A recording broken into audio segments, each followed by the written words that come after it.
And of course, with this embrace, with this oneness embrace, they are able to create a bright and cheerful home for their children to thrive. So I let Charles take it from there.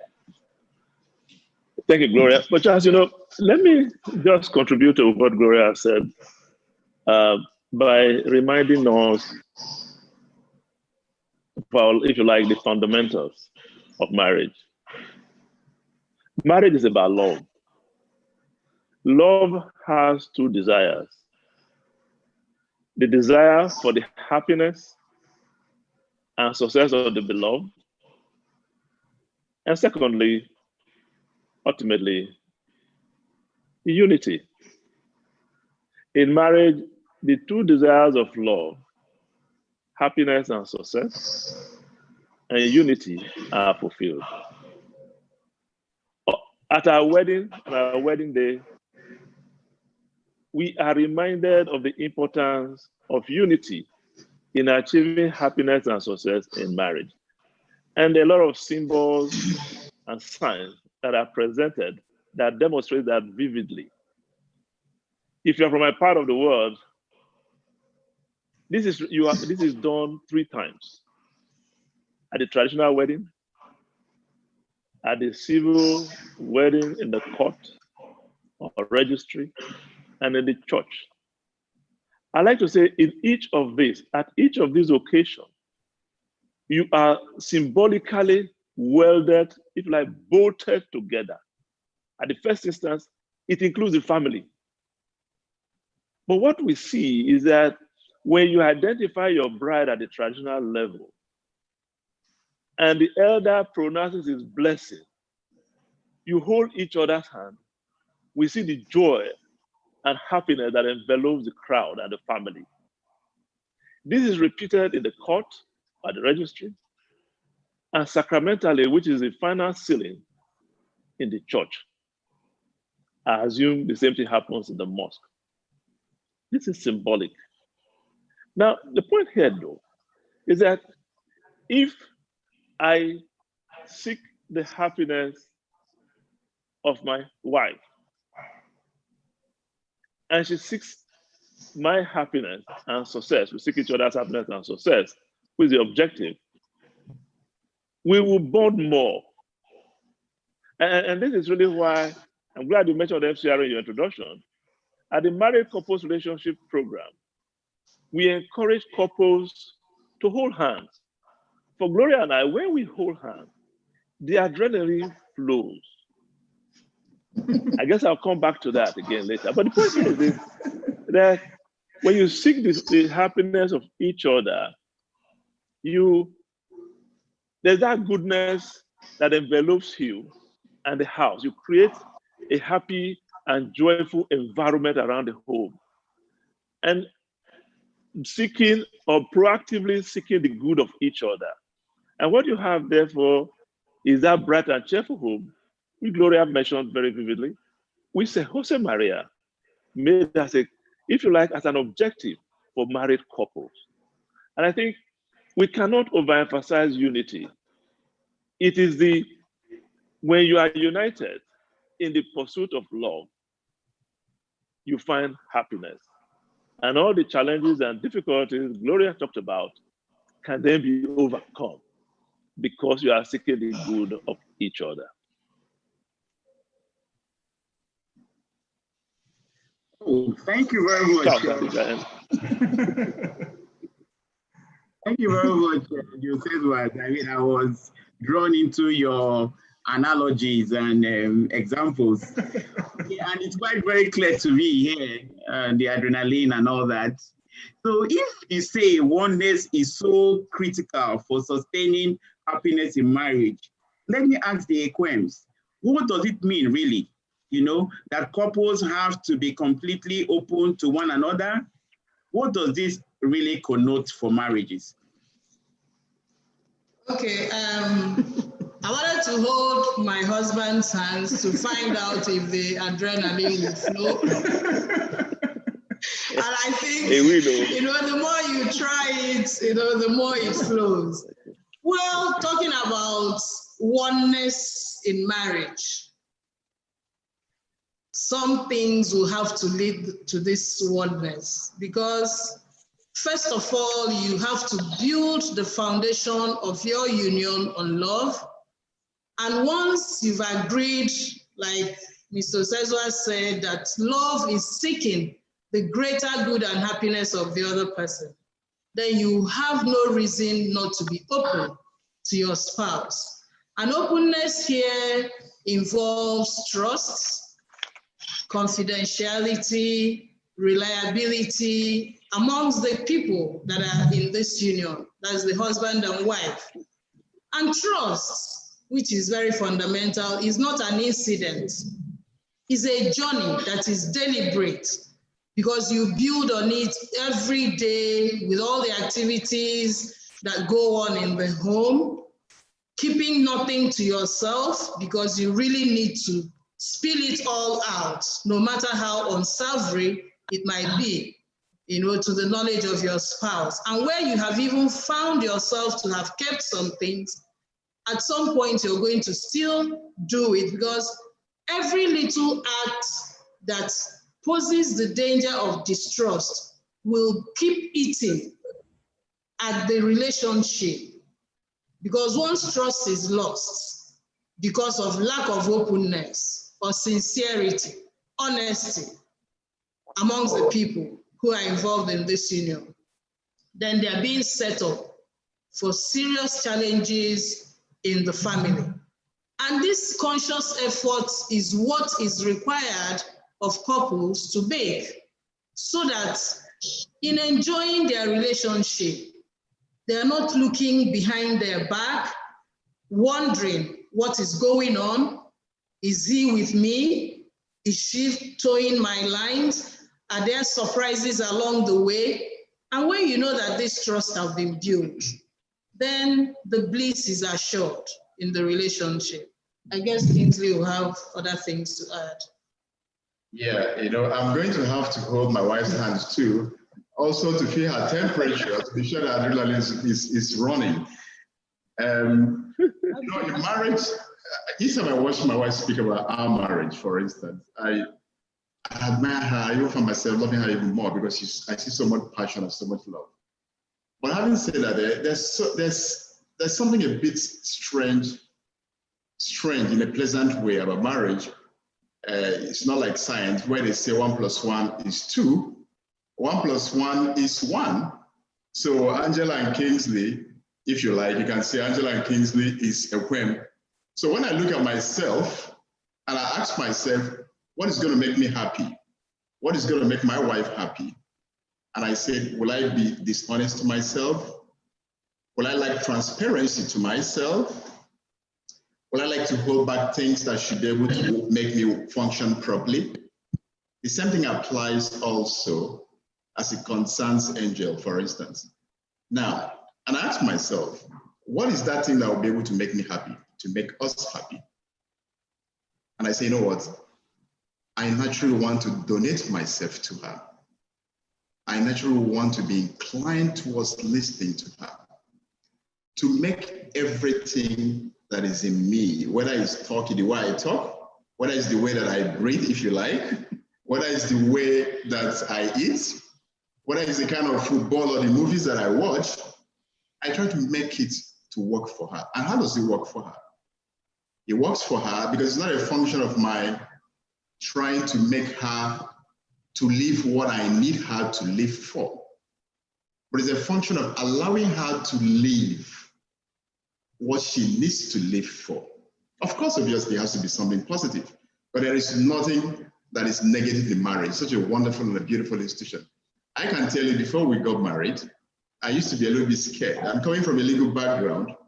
I always tell my friends, you know what, this thing I'm going into, that's the word. I actually use the word, this thing I'm going into, if it's not working, well, we always know where we have to stop to sort ourselves out.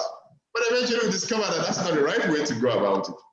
And the beauty of the whole thing is, it's giving us so much joy and so much happiness. To the extent that I deny myself in love, not in pain, recognizing that I have to make those sacrifices to make my marriage with my spouse to work for her and to work for me. I try as much as I could to make her to do what she wants to do. Remember also, by doing that, she recognizes that as well, and she plays out the same kind of an orientation. You know, we hear stories about people when they are playing football, they say they're playing football, and because they don't want anybody, their wife or their kids, to disturb them, you find out a situation where people even throw out members of their family from the window without realizing that they have done that. How wrong could that be? How do you sustain a marriage that way? How do you sustain happiness? Now, this is something that works in every aspect. It's not just in some aspect, it's on any and everything that has to do with marriage, that has to do with my marriage with Angel. Perhaps we should take a pause and look at something else again, and then we continue. Kingsley, now that makes quite some sense, you know. But let me go back to the Osezwas. What are the characteristics of oneness in marriage, and how can one foster them? I just begin to wonder, are they really like goals, destinations to be achieved, or a journey? Is it a journey? I think this time I'll venture first. Charles, let me say, definitely oneness is not a destination. It is indeed a journey towards an ultimate goal of perfect union. I mean, but as humans, we can't achieve perfection here. It's a work in progress. So we are continuously striving to achieve a perfect union. But like Gloria was saying, you're going to find challenges.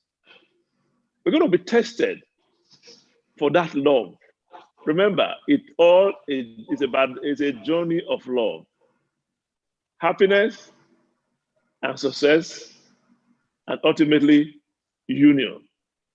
So you're going to be tested for love. So I call it a journey of love. So we are tested in the circumstances and events that occur in our daily lives to reconfirm, do you still love me? And this is really where, when Angel was making her contribution just now, I talked about trust. It's in the reaffirmation of love that builds trust in those circumstances and events of everyday life. If you confirm, your spouse gets reassured. And with trust, we become more vulnerable. You become more open, which is exactly what the equation we're talking about. We are more open to each other, and therefore you share easily, and you know each other. If you don't know your spouse, you can't love them the way they need to be loved. And so that's fundamental. So to be loved, you need to be open. So it's a continuous journey and it's a continuous struggle. Let me put it this way. Trust and vulnerability are the two pillars of happy marriages. This is something we emphasize again. I keep going back to MCRO, the Married Couples Relationship Program. We emphasize it and we equip couples on how to live it in their daily life. But you'll be challenged. There's no students who go to school and say, I'm very smart without taking an exam. The same thing in marriage. You'll be tested and tried and challenged. And if you reconfirm again and again, trust is built, and then you become more vulnerable, more trusting. Now, you ask, what are the characteristics? With trust, when you trust each other, and you know you depend on each other, you become loyal to each other. It means I do what I say I will do, and I live and do what I'm supposed to do when it comes to my wife, whether she's there or not. I'm faithful to her, just like I expect she'll be faithful to me. So we have to, earn that trust again and again. So I'll say loyalty, you become more caring. You care for each other. Indeed, you become more proactive. because you don't even want it to occur. You want to proactively take action to make sure they don't even experience the discomfort or incident that may have, the irritants that may have occurred, that may occur. So you are caring, you become more appreciative of the talents and attributes they have been given to enrich your marriage. So consequently, you find that you admire each other like good friends. And I think this is again, without going back to a bright and cheerful home, these attributes or characteristics make all for that bright and cheerful home. But I think I'll let Gloria elaborate on some of the. So let her do the heavy lifting this time. So I think the person who comes second always do the heavy lifting in this matter. Thank you, Charles. Well, let's see how heavy the liftings are. And the whole idea is to address or to foster oneness, in our relationship. Because if any marriage is meant to survive, this is at the heart of it. So fostering that oneness means keeping our promises made to our spouses. Now, I dare to ask you, do you keep your promise you make to your spouse? Or do you make a promise and wait till another occasion comes for you to make a promise? And say, oh, okay, the last time it was because I couldn't do it, so this time I'm going to do it. You start to lose that, trust. So when we, like Charles said, when we make promise, we have to fulfill them. So it's very important. Now, I'd like to ask again, do we keep in confidence things we share in the family? Because we're talking about, fostering this oneness. What are those things? How do we foster them? Because many of us know all the attributes, but living them is where we are all wanting. So it's good to ask ourselves these questions. Do we keep in confidence, things that we share in the family? Charles cannot tell me, things, and I go about and making it an open secret in my, secondary family or among my friends. That does not foster oneness. It is a betrayal of confidence. It is a betrayal of trust. And that is why we have to ensure that whatever is discussed in the family, in your nucleus family, is kept within that family. Because it is meant for you and your spouse to enrich your life and to enlighten you. So it is not for other people's consumption. And as well, Charles talked about, same with the, AQM, they talked about this trust, vulnerability. We have to be trustworthy in our relationship. Charles has to be more dependent on me when I say, I am going to do this and I do it. When I tell him, hey, don't worry, sweetheart, I got your back.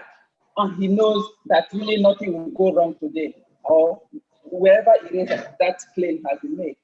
So it's for us to, from time to time, it's a continuous process. So it's for us from time to time to reflect and see, in what way have I actually lived out this trustworthiness? So when we say, oh, he doesn't trust me, oh, I don't know why he doesn't trust me, we have to reflect and find out how we have betrayed that trust one time or the other, and recount our steps and correct them, because that is what it is.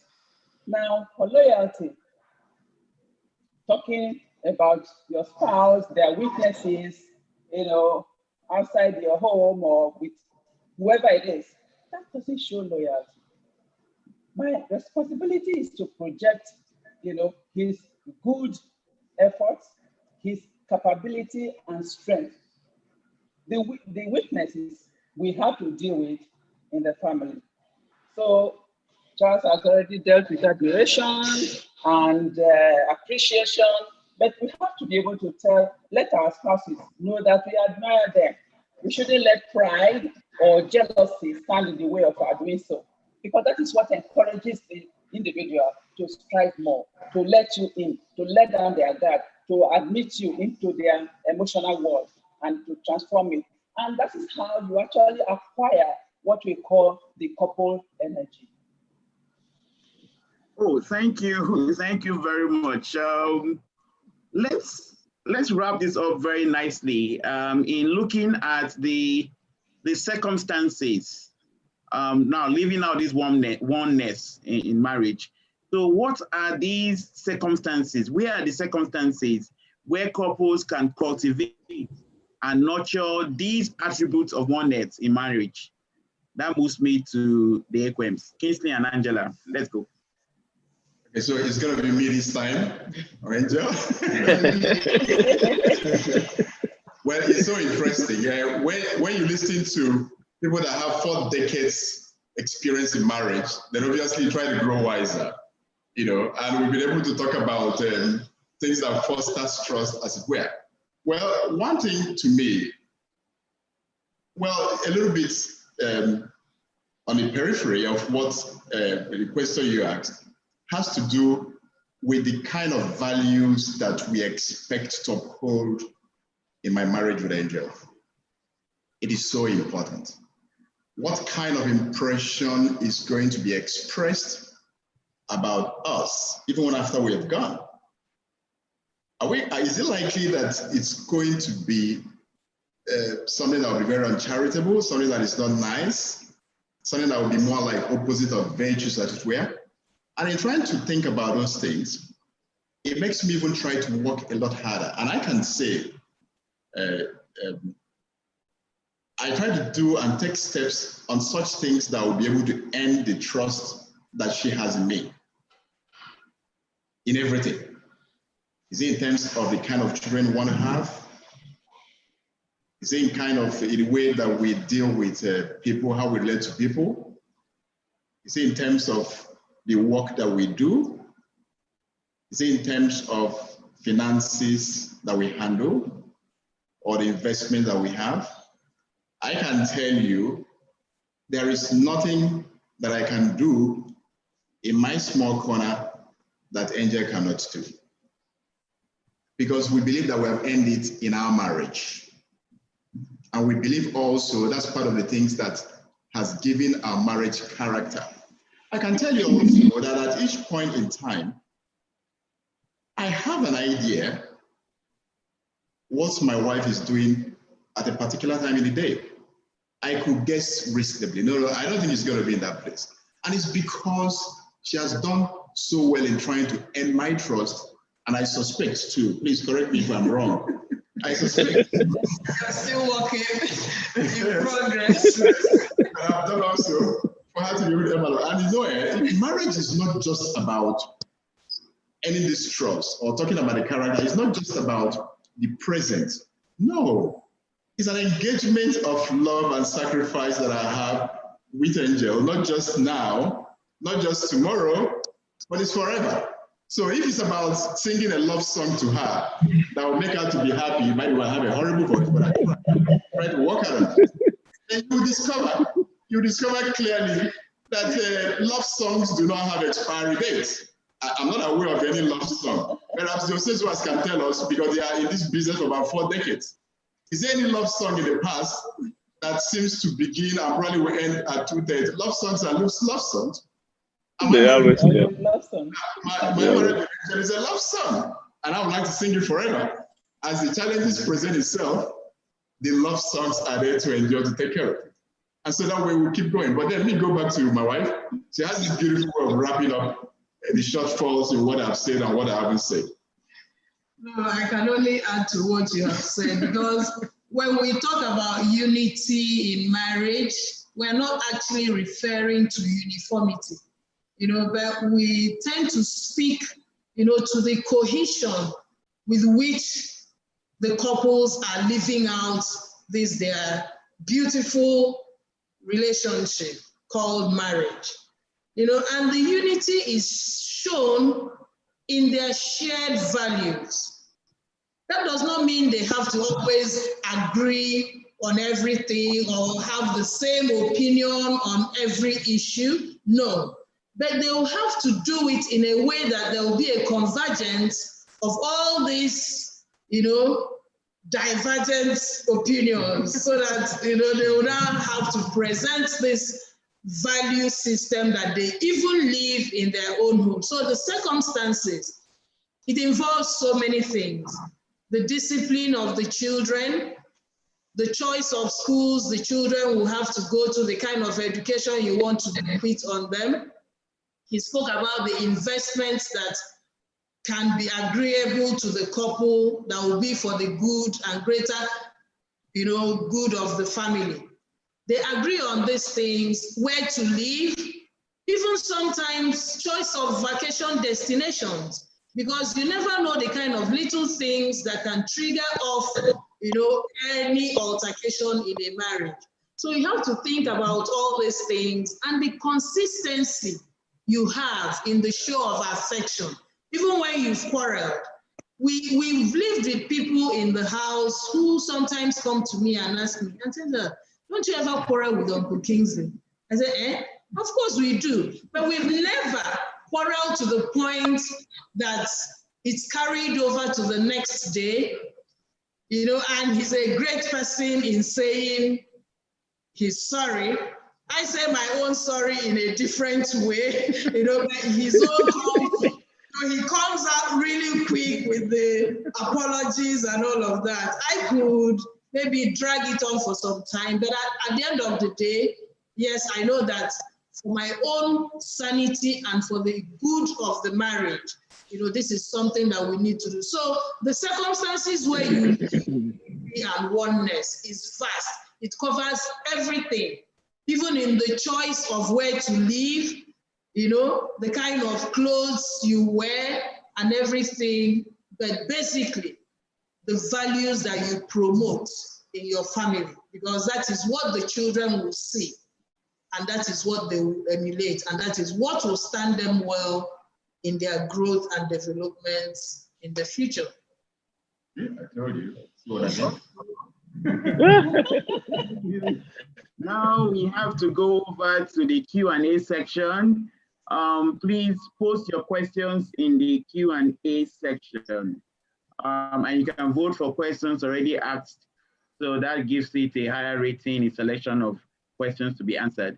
I also made a promise that we'll answer some of the yet unanswered questions from previous sessions, but let's see how it goes. The first question here is kind of cosmetic, but I'll just read it and then we see how we answer it. I observed that the wives of the two couple panelists are sitting on the left-hand side of their husband. Is anything significant about this position? Does it contribute to happiness and unity of married couples? I can answer as an MC, but two of you that are sitting the way you are sitting, maybe you just speak for yourselves.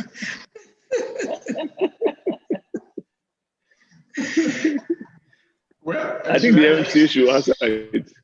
Should I go first? Or? Please go ahead. Okay, well, actually, when I saw the right and the left, it doesn't matter to me as long as I have my wife. And again, but when she's on my left, I'm always very comfortable. I can tell you that if she gets up here and walk away, even if for 1 second, there'll be trouble. But there will be small bursts of small sweats in my head. Basically, because she has to be near me. She mentioned something about the choice of holiday, where to go to, where one can be able to relax. And this is part of trying to build up. This is part of trying to build up that trust, really, and trying to build up love. And that way it becomes endurable, enduring. That way it becomes sustainable, because it's about happiness and sustainability in marriage. And it's all about, look, really, I can't do without her. I can't. Well, I can say that they're having to sit on his left. I mean, he's the head of the home. He needs his right hand to be free. And with his left hand, he's holding my right hand and leading the way. So that way we don't get lost. I think fantastic. And if I may add just one statement to that, well, I like staying on his left-hand side because that's where the heart is. And I'm the living heart of Charles Treasurer. So being there in person, resounds and he hears it, our hearts beat as one as we hold our hands. And I like to say, I like my right hand to be free so I can protect my wife, with a heavy punch across the nose. Anybody's coming. That's on a light note. But like you said, Charles, it was a very light question. Okay. It's nice. We'll move on to the next one. Can the panelists throw light on the very big challenge of family pressures on young marriages today? The overbearing influence of parents, particularly mothers, on their sons and their daughter-in-laws. This has created many problems and broken many marriages. How do you handle the external customers? That's essentially the question, the in-laws, the mother-in-laws. Are you directing it to who?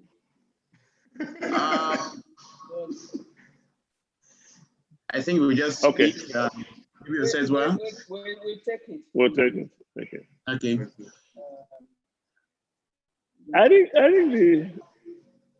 okay, go ahead. Well, if I will start. This is mother-in-laws. Excuse me.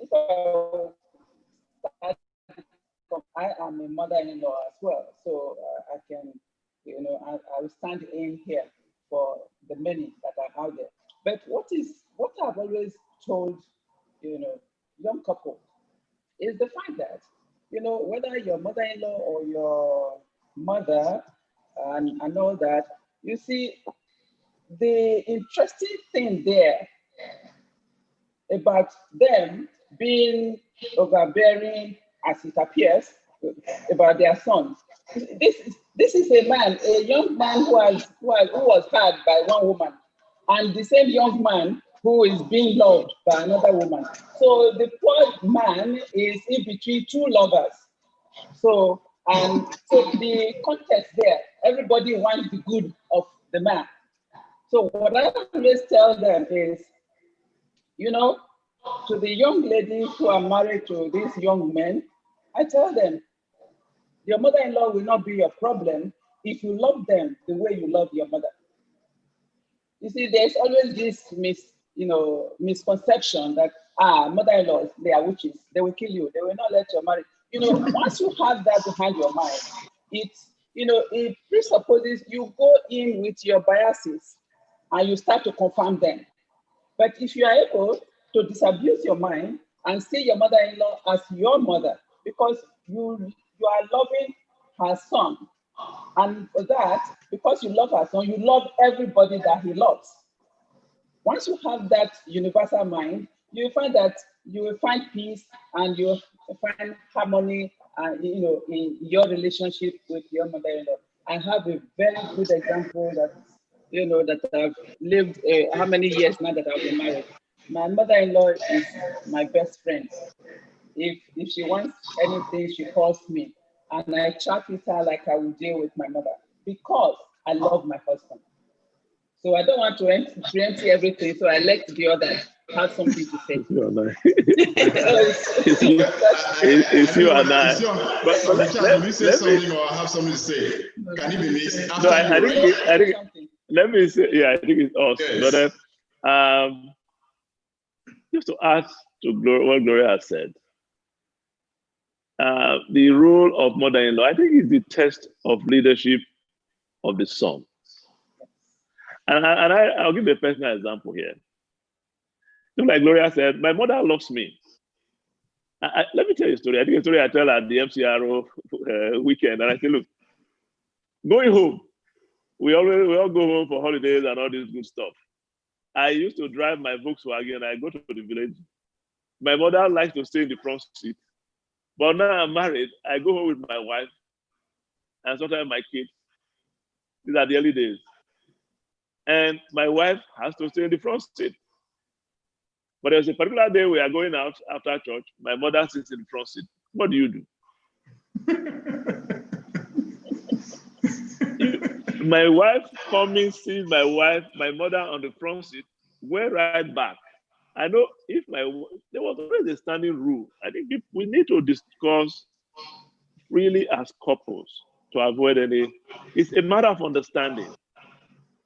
There was always a standing rule between my wife and I. If there's any potential crisis arising from my family, let me deal with it. If there's anything that may create problem in her family, let her deal with it. The point is, we became ambassadors to each other's family. So that's the second part of the same coin. I deal with the issues in my family, she deal with one in her family, but she represents me in my family, and I represent her in her family. Our parents will always love us. It's your spouse that is the intruder. You have to market them as best as you can. It is your failing if your wife is afraid of your parents or uncomfortable with your parents. That's why I say it's the issue of leadership. It's the failing of the spouses to show leadership and take responsibility in protecting their nucleus family that creates those anxieties and problems. This is what I was saying, okay, Gloria won't come out. Now I suddenly realize why. It is my responsibility to go and meet my mother. And I said, Mama, we are going out to, you are the car owner. Car owner stay at the back of the seat. So let me move the seat so you can sit down. So my wife can sit there. Unfortunately for me, there was an artist standing by who said, oh yes, now they're car owner, they say now, you are the car owner. Faith helps us, but we have to take the initiative to do the right thing. When we are consistent in what we are doing, your spouse is comfortable and is happy, is trusting. Again, we use the word about building trust. It's trusting and being loyal to that promise to love, to protect, defend, and care. It's when something is lacking there, all these other issues and shenanigans of witches and wizards come up. There's no mother-in-law that will kill her daughter-in-law because she loves her son too much to want him to suffer. After all, they all prayed for that success. And that's all they want. So the son needs to be take more responsibility to educate the mother on how they will want to live their life. We also need to tell our parents how we want to live our lives. My mother, well, now they are best friends. So when me and the odd person, I say, I call my mother Mama Lolo because my mother is 96 now. But she still sings. How do you sing that your song? They dance. And when she comes into the room, my mom is all smiles.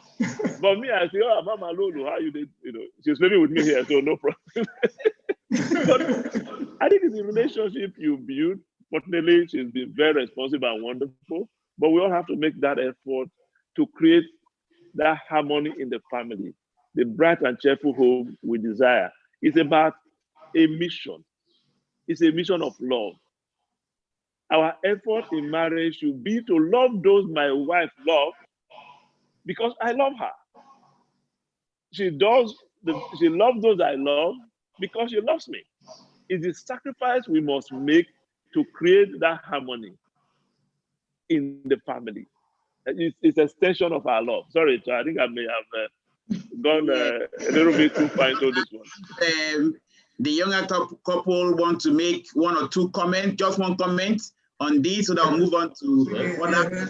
Okay, let me just mention something briefly. Fortunately or unfortunately, shortly after I met Angel, my mother-in-law passed. So I didn't have the benefit of meeting her and loving her. But I'm sure that if she had met me, I have a feeling that she could have hung on for a while, basically. but the thing is just that I think Uncle Charles and Mrs. Sezwa have actually, so there's nothing more to add. But at the same time, recognizing too, that since we're talking about marriage, which is about sacrifice, it involves a lot of work. It's also about challenges too. But the fact that, yes, we've had it so, in fact, I can tell you sometimes my wife is actually closer to my mother, can you imagine? Than myself. My wife, my mother relies much more on my wife, and so on. It's not because the gentleman don't feel bad. The gentleman that asked that question is not just about mother-in-law alone. He just all in-laws, or even people that are not even in-laws, but some kind of intruders into the marriage. And somehow he has been able to work out very well. And regardless of the difficulty, challenges that such third parties, if you like, present, once you have trust between yourself and your wife, they will be able to deal with it. I am comfortable with the position that the Osezuas have mentioned. Thank you. So I think Angel wants to chip in something. You want to chip in something? No, I was only going to point out that he cheated me in that because he married me as an orphan, but when I realized the kind of love he had for his mother, who is an exceptional woman, I used to tell my friends, because he comes from a very large family. There are 13 of them. Our friends were worried, said, how are you going to cope with these people? I said, well, if my husband is half as nice as the mother, then maybe I'll marry him again. That just sums it up. That's good. So another question here. Please, what do you do when you open up your spouse and he uses even the slightest things against you? That's one. From the same person, what do you do when your husband puts his mom and siblings ahead of your family, so much so that he won't make any plans for your wedding anniversary, but looks forward to his brother's visiting day, I think, and we'll talk about it endlessly. So you just choose one and answer, and then we'll move on to the next. Do you want to go first? Okay, having to choose one above the other. Once you've recognized that you've married into this family, you just take them on as being one more of your own family. So once you don't see that difference, but I see that there's a fundamental problem of we being less sacrificial. We have stopped being sacrificial beings. That's why, we try to appropriate so much to ourselves. But once you see your spouse and his family as your own and just lock yourself in as one more in that family, I think things will work out well. And you won't start noticing all these little things of, oh, he's putting me last and putting his family first and all of that. Because the way my siblings relate to him, I could spend maybe 10, 15 minutes with my siblings on the phone, and he will go ahead and spend like an hour, with them. So it depends on how you have decided, because all this love thing is a decision of the will. You've decided to incorporate them into your life as being one more. So that way you don't even see yourself as an outsider. Most of his nieces and his relations, I know their birthdays more than he does. Well, I remind him of his own. So that's not really an issue here. But we need to decide to love these people that are in our lives because they are our family. And don't start grading, oh, he puts me first, he puts me last. No, because you're just inviting frustration for yourself, because you will now be agonizing over things that really do not worth the trouble. Okay, any other comments on the first question, which is, what do you do when you open up to your spouse and he uses even the flimsiest things against you? Gloria, you want to take that? Oh, okay. Anyway, we talked about vulnerability, as a way of fostering oneness. And that's exactly what this individual is experiencing, because you have to let go, you have to let down, so you can be. It means that the spouse has not understood what it means to be loved. You cannot love what you don't know or who you don't know. So your spouse has opened up to you, so you can know them. It is not, it will be a disloyal lack of faithfulness on your part. You are not really loving your spouse if you now use it against them, because tomorrow they will lock up and you will not know what is happening in his life and you will complain. So the purpose of letting your spouse know you is so you can have, a unified front of dealing with issues. So if you happen to know that your spouse has this limitation, the onus is on you to support them in overcoming those limitations rather than using it against them. So if we find ourselves at that situation of doing that, it is time for us to change our tactics, because it does not augur well for loving or oneness. That is the utmost, for our relationship to thrive. Okay, good. Now let's go into money matters. My wife's money affairs as a personal affair. No intrusion, no dictation, but my money is seen as family money. Can you help explain why? Because the family bear part of the inconveniences caused by the nature of her job. Okay, can I say something here? Can I go ahead? Yes, Kingsley. We talked at the beginning about oneness, where the arithmetic of 1 + 1 is not 2, but 1 + 1 is 1. That's marriage. We talked at the beginning here about transparency and being open, working hard, because marriage is a project. We have to work on it. It's not just simply to assume, yes, that of course, the grace of God is wonderful. There's no doubt about it.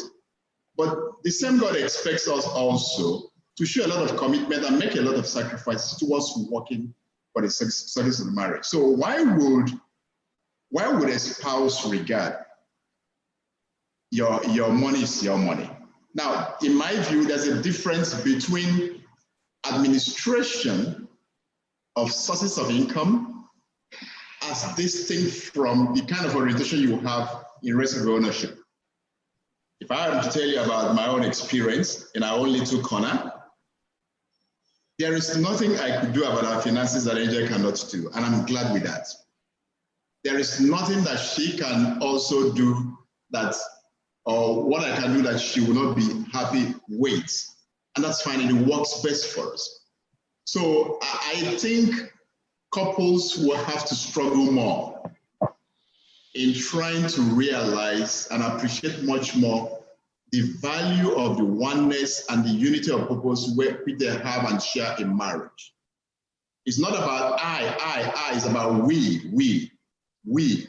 Because you find out that the only thing, one of the things that causes challenge, brings challenges in marriage, a lot of time it has to do with this person said this and this is how the person said it. Or this person did this and this is how he did it, or he didn't do it this way. And that's a big challenge. So when I come out and tell him, you know what, back up, that's not your bread, that's my bread. And that could be a problem. What does that mean really? Or she comes to tell me, this is her bread and I shouldn't get near it. Or I'm able to deal, I don't want to go into the areas about signing, because whatever I can sign, she can sign, whatever she can sign, I can sign. And that makes us happy. Because remember, we're talking about sustainability in marriage. There's a lot to say in this area, but I think I have to yield to the gentlemen with 4 decades of marriage. Let's hear from their wealth of experience. Well, thank you, Kingsley. I think, Charles, issue of marriage is always very fund or money, finances. It's always very sensitive in marriage. I find among couples, as we interact with a lot of them, it keeps coming up. But one thing I like to tell them always, look at the company or organization you work with or for. How does money come and how is it administered? I think most organizations I know, money comes and it goes into the accounting department, well, to your bank, but it's managed through one central unit called account department. And if you have a financial plan, call it a budget, that is what this money, that defines what the money will be used for. And of course, administratively, just like Kingsley has said, who administers the money, it really doesn't matter. They are signatories. They only confirm that they have authority, or if you like, common sense to make judgment on what is presented to them. What am I saying? Money comes into the family and it doesn't matter who God uses, but it's an instrument that can uplift, unite your marriage, or indeed, you can use it to oppress, and it can also scatter your marriage. The choice is often ours. And I say the experience, or our daily experience of what successful businesses do should instruct us.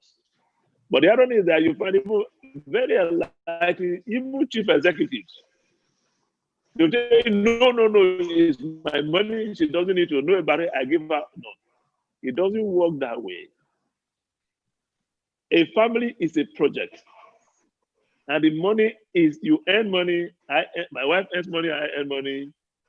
It's the family's income. We need to decide how that money should be used. Should we know exactly what everybody is doing with their money? Maybe not the details of it.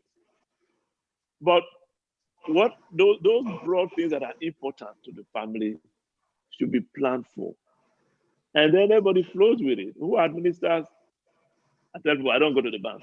If I go to the bank, I think I'll confuse people. I'll be lost myself. But my wife does a lot of the bank. She runs the aircraft to the bank and does everything. And this is the truth.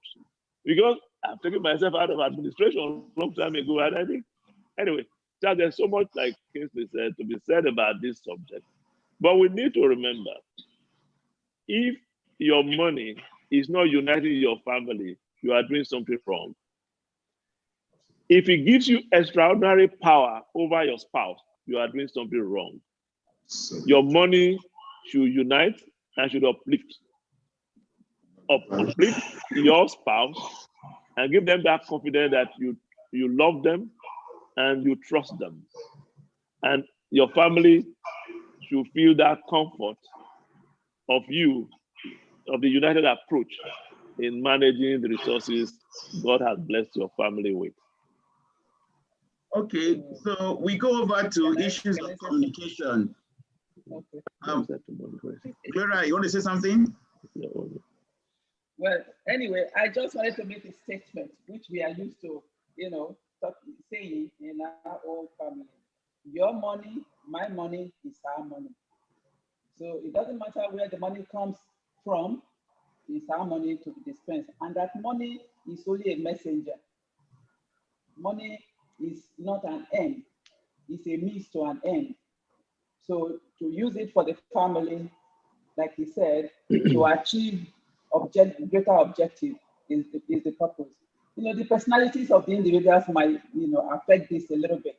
And that is why you have different strategies that you can use in managing your finances. But the most important thing is for it to be talked about. You have to discuss your finances. Don't be shy, don't be timid, don't feel, just talk about it. This is our life, and money has to be part of that life. And we have to decide, this is what we have to do as a family, and this is how we are going to discuss. So you have, in the other extreme, you respect each other's money personality, by allowing some aspect to be handled, like Charles said. Okay, talking of personality, in the married couple relationship program, we have tests on these personality types and temperament. Okay, so let's go to questions on communication. This is a tough one. Let's have it. What happens when a spouse blatantly refuses to communicate and believes they know everything? Do you want to digest that a bit? Yes, I wonder why he's pointing at me. No, because it's a difficult one. Let her address it. So I will add another one. Just like, okay. Sorry? Okay, go ahead. I was about to add. Just like Charles Ibon talked about the temperament. You know, some people have temperaments that are very domineering, and they will always want the whole conversation to end with their opinion or their assertion. So when you know, especially for us women, if you know that you have a highly opinionated husband, there are subtle ways of suggesting things to him, without being too pushy or overbearing yourself.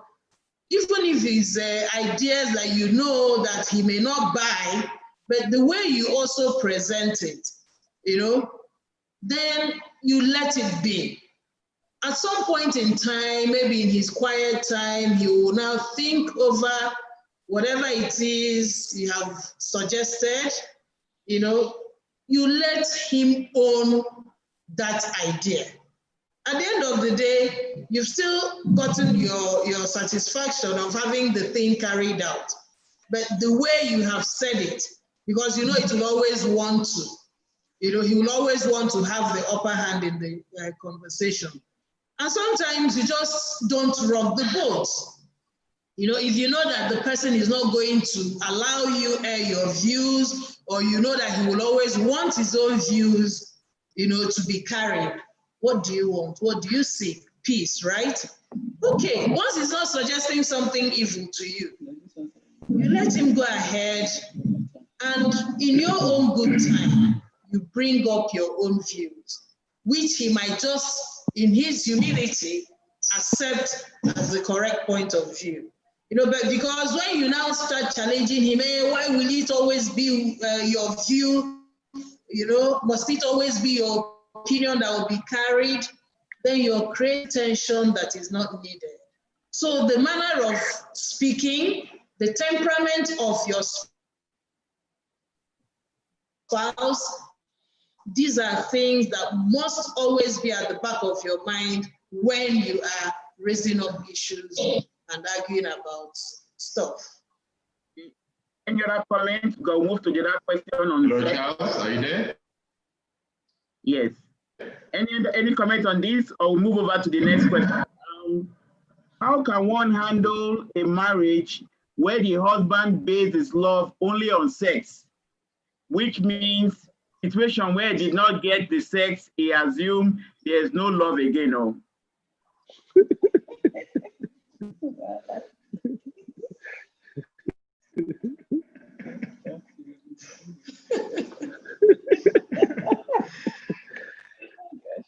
I'm not sure where Gloria said I deal with those things better. I thought you were going to say the equation because they are younger, it didn't matter. But it's an irony we are having a debate about who would discuss sex. But yes, it is very vital in marriage. I tell people when couples come to us to discuss, I say, the irony of marriage is that everything we do is about prelude to sex. Admiration, appreciation, gratitude. I don't know where we're in Lagos, but if you grew up in the rural area, you will see those free roaming chickens, and you see how the cock dances around the hen. That is the relationship between husband and wife. You pay attention, you admire each other, you know each other more. So that when it comes at the end of it, you are all prepared. But if we do the African lover when you say, oh, I want sex now, hit and run, it doesn't work. That is not love. You can still get that from a paid sex person. So you have to treat your wife with love and care. You prepare them. I think in one of the last series, one of the panelists used an analogy which they said, look, we should appreciate that our wives with due respect, I say this. The men are like automatic cars. He was using the example. You kick and it goes. But the wives are like a manual car. You have to nurture, prepare. You change gear gradually, then it finally gets on gear 4, then it takes off, boom, and it may overtake your automatic. We have to know the differences between the sexes and work with it. I think, maybe they are very young couples. It's a tendency among young men, but please, love is about emotional bonding. The climax of feeling love, which really comes with playing with each other, being friends, and then it comes naturally. I don't think when you were boyfriend and girlfriend, that's what you were doing, though. But I think if it was then modified, you will enjoy it much longer. So let me put it this way.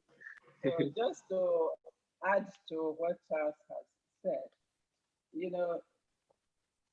it is very easy, to base, love affairs on, sexuality or sex. But we have to, it is important that the men realize, like you mentioned, that, a woman needs time, needs, wooing, needs romance. I still chase my wife. Oh, absolutely. If he doesn't, he'll be in trouble. So anyway, so it needs romance. So it is not it is not enough to just one sex. You have to ensure that your spouse is ready and you have given it the time that is required for you to be able to appreciate each other. So I leave that. Yes, sex is the climax of romance, and our daily life is all about chasing each other. The fondness you build up from that fondness, till you get there. That's the ultimate, and you take it slowly. So your spouse your wife can be there too. Okay, thank you. Can I ask a question? I have a question to ask for. Yes. Perspective. Sorry? You want to my perspective will come by way of question to the couple, to the great couple that asked that wonderful question. If the perception is about sex every day, because that's the impression I get, will you do it when your wife is ill, for instance, if it must be every day? Will you do it when she's very tired, she's very, very indisposed? Must it be every day? Remember that the marriage you went into is not a marriage that you are engaged for with now. It's both now, tomorrow, and forever. So there are many more steps ahead. Oh, you are going to have a lot of it. So it need not be today. It need not be tomorrow. If the circumstances of her situation, whether it's health, whether it's very tired, traffic, etc., will impact on even the joy of the conjugal love itself. That's what I want to chip in for the couple's reflection. That's the question itself. Yeah, and I don't think that denial of the sex should also be construed as lack of love. Yeah. Because love can be expressed in so many things. Especially for the women who are more sensual, just like Mr. Sensual said, the men being automatic cars. There are so many things that will arouse a woman, and if they are not there, she might just not be responsive. So the man should not construe it as a show of lack of love when the woman refuses. And sometimes too, she might just require more chasing. Okay, correct. Correct. That is it. On trust. You have to give attention. And that because we'll round up today's session. In a situation where couples find it difficult to trust each other, that could be done. What could be done to create avenue for marital trust and fidelity?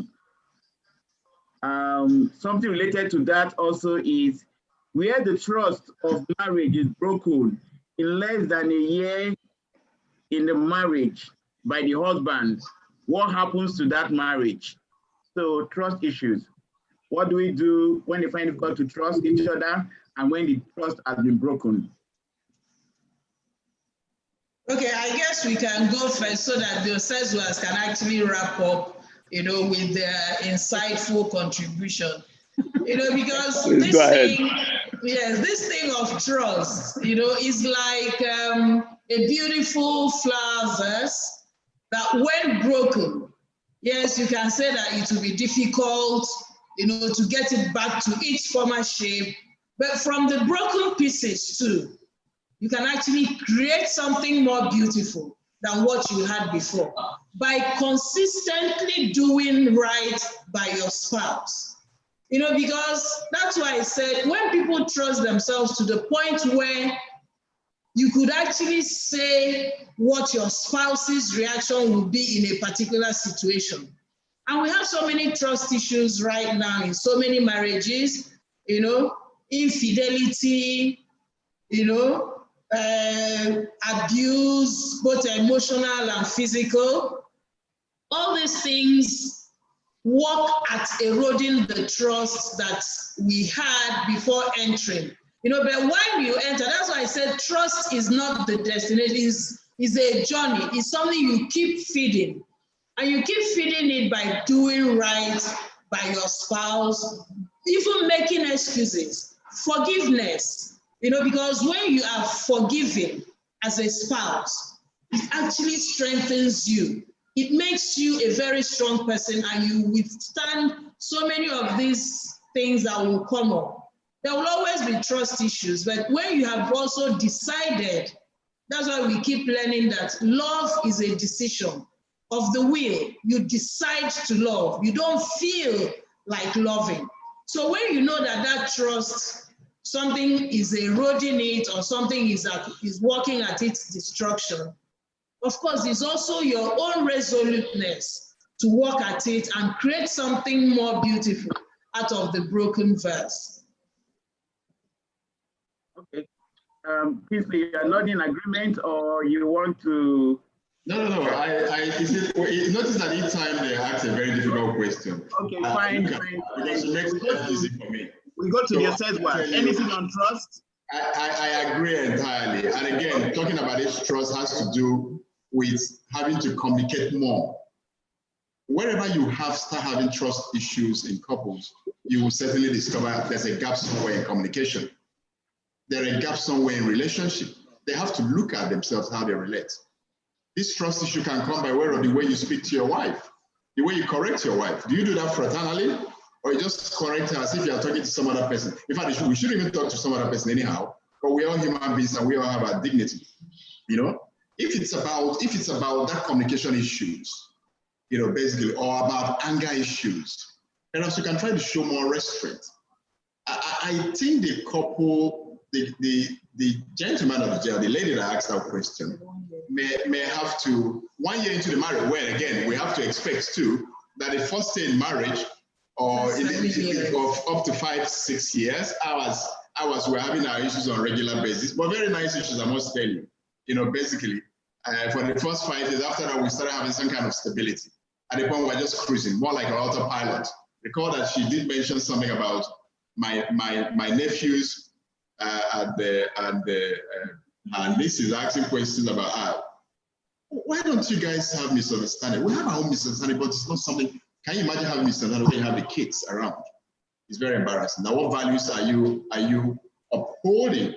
They are watching and record that these kids will also be married at some point, as it were. So I suggest respectfully to those couple, they should try to communicate more.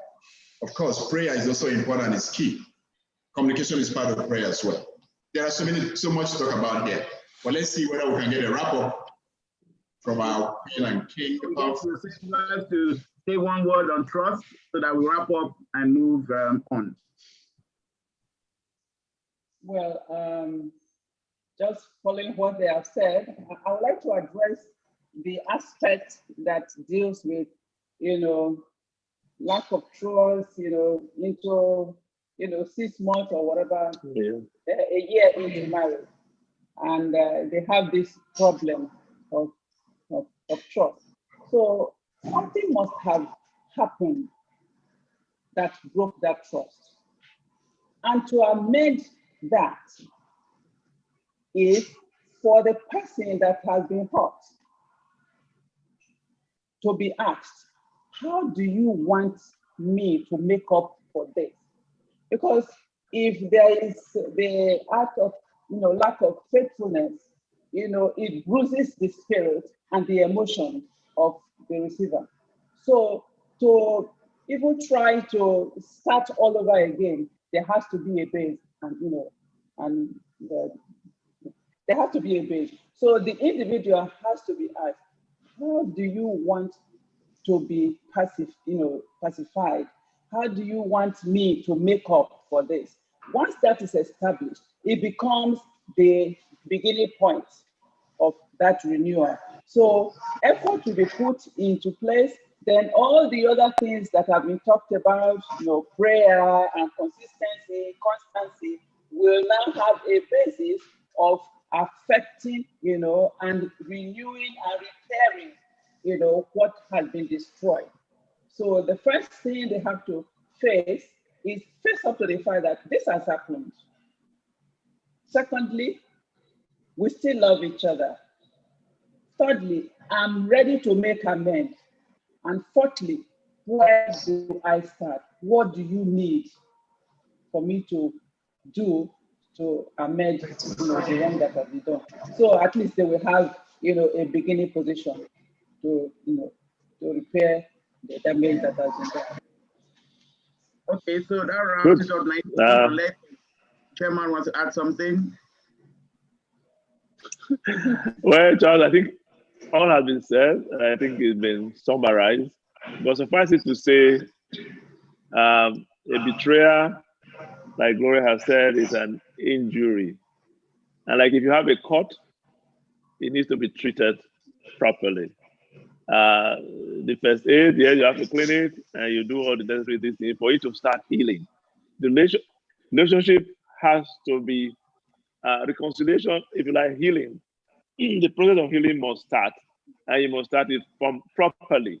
And that's why this dialogue, I know I've heard you, first acceptance, and then find out what you need to do for that, for the grieved to be reconciled, and then you can start again. It will happen. It is betrayal will happen in relationships. I mean, when we talk about betrayal, sometimes we think it's sex. But I tell people, I say, even disloyalty, talking to your mother about the weakness or fault of your husband, sometimes can be more grievous than adultery. But sometimes it's hard to appreciate because it's a betrayal of a different type, and it can hurt significantly emotionally. Anyway, Charles, a lot has been said. Let me not start repeating the process again. I hand it over to you. Thank you very much. I wish to thank our stellar speakers, Sir Charles and Mrs. Gloria Osezwa, and Kingsley and Angela Ekwem for this amazing session and the great insights shared with us this evening. Next week is going to be spectacular, so stay tuned. We shall call it a day now. See you same time via the same link next week, where we shall answer more of your questions after sharing some more life hacks on this power of oneness. Lest I forget, we have an online the Married Couples Relationship Program, which is a weekend getaway. Is taking place at the end of this month. It's going to be both an online and an offline event. It will take place on the 28th to 30th of August. It's a weekend that will change your lives forever. We shall send you details of the course so that you secure your seat at the course. So thank you. And then I would say, thanks for being here. See you same time next week. Thank you. Thank you. Thank you so much. Thank you for having us. Thank you for having us.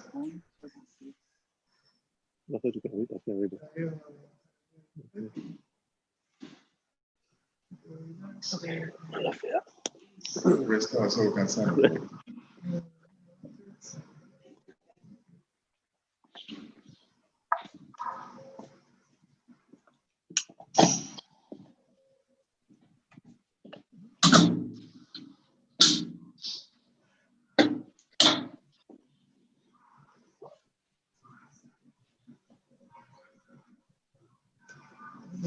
Alexa, question. Yeah. What's up? The camera is still on.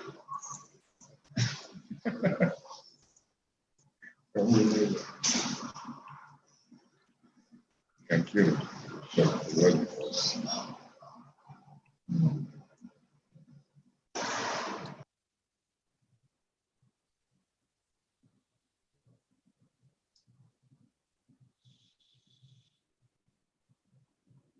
No.